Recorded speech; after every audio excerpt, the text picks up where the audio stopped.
So Kathleen Kennedy says she loves the criticism of Disney's Star Wars films. So if you come here, I think you know that we have a pretty even take. You know that I'm critical of The Last Jedi, and you know that Vega pretty much likes it. But however you feel about it, I do think that Star Wars has been in a rough spot, and I hope that it is turning around and getting better.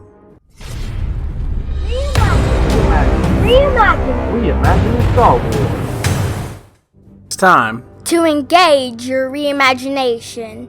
Reimagine with us by subscribing and clicking that bell button.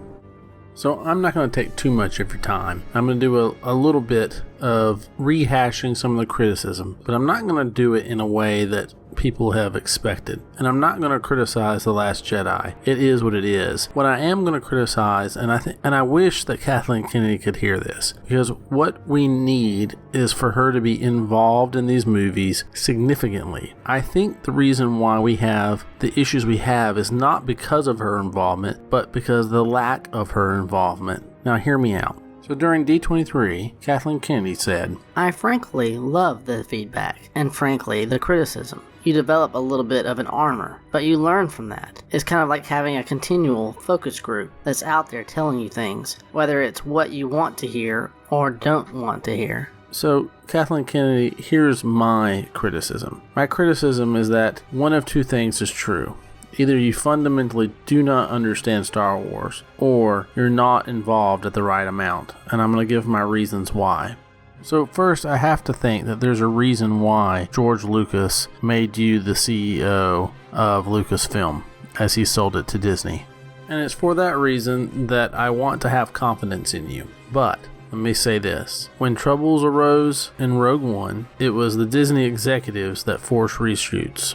You weren't there to make it happen before it was seen by the Disney executives. Those are things that you should have caught in pre-production. You should have seen the problems during production, and you should have gotten to them before it was ever seen in a rough cut shown to Disney executives. So both Rogue One and Solo were supposed to be $125 million budgets, and we can see that both of them ballooned way past it. The estimated budget for it on Wikipedia for Rogue One is $265 million, and Solo was called the most expensive Star Wars film to date, and we know that $317 million was spent on The Last Jedi, so that means that Solo was more than $317 million. Let that sink in. So in June of 2017, Kathleen Kennedy fired Lord Miller when Lawrence Kasdan came and complained.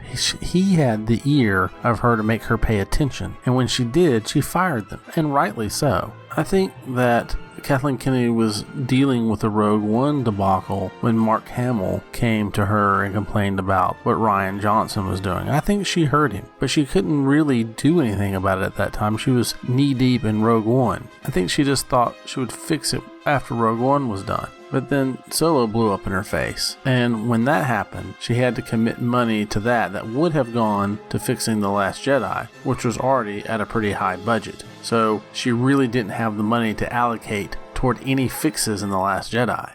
And in 2017, we know that Colin Trevorrow, the writer and director of Episode 9 at that time, was let go or he left of his own accord. Colin Trevorrow either didn't know how to continue on Rian Johnson's script and directing, or it was because they wouldn't make the changes he needed for the story to go the way he had written. And even after some extra writers came in, he still couldn't produce a script that followed on The Last Jedi at that time. So with Colin Trevorrow let go and J.J. Abrams brought on, and a now discarded script, Kathleen Kennedy did the one thing she could do. She had to figure out how to ensure that The Last Jedi made as much money as possible. And I actually think this shows a little bit of her business savvy. But what she did was she hyped up the movie even more. And how did she do that? In October of 2017, she announced that they were going to have a new trilogy with Rian Johnson writing and directing. The word got out that this was even better than Empire Strikes Back. And I don't know if you're like me, but I was thinking that, oh my lord, if this movie is this good, I cannot wait to see it. And I was lined up, itching to see this movie. Like many of you were, I'm sure. The hype was in. We were ready, primed to go spend some money on this movie. The hype was so high, in fact, that in the first 2 weeks of showing, that the movie made almost 70% of its entire net. Ultimately, The Last Jedi, after it paid off its marketing budget, its production budget, it net profited over $400 million. Kathleen Kennedy had done her job. She took a movie that would end up splitting the fan base to some degree and ensured its profitability. So at this point in time, as far as Disney sees it, she has 3 films that are completely profitable, and she had every reason to believe, with Ron Howard at the helm of Solo, that it would also be profitable. Kathleen Kennedy is not dumb. She knows how to handle money. I don't know how she is creatively, and I don't know how much she likes to involve herself in the creative process, and it seems to me like it's much more hands-off.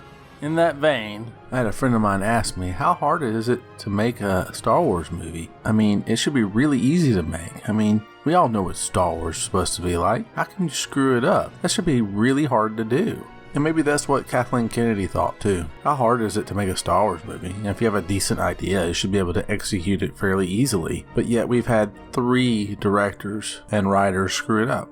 Heck, some of the people from the prequels who didn't like those would say that even George Lucas, the creator of Star Wars, screwed it up. So maybe it is really hard to create a Star Wars movie. I don't know. I mean, you answer that in the bottom. Is it hard? Is it easy? Can anybody make a Star Wars movie? I don't know. But that said, I think these movies need some more Kathleen Kennedy involvement, or someone that she trusts that can get into the weeds and get involved and ensure these kind of things don't happen. I think this is what Michelle Rejuan is supposed to do, and she is the Senior Vice President of Live Action Development and Production. So it seems like her job is to ensure there are no more Rogue Ones and no more Solos. And I'd say to some degree that there's no more Last Jedis either. We know that ultimately Disney wants to be profitable in the long term. And whether you like The Last Jedi or not, it has proved to be somewhat of a stumbling block. And let's hope that from this point on, I hope, that what we get is Star Wars that everyone can love, because I know it's out there. May the Force be with you, my friends. Don't forget to subscribe. Like he said, don't forget to like, share, and subscribe if you want to see more.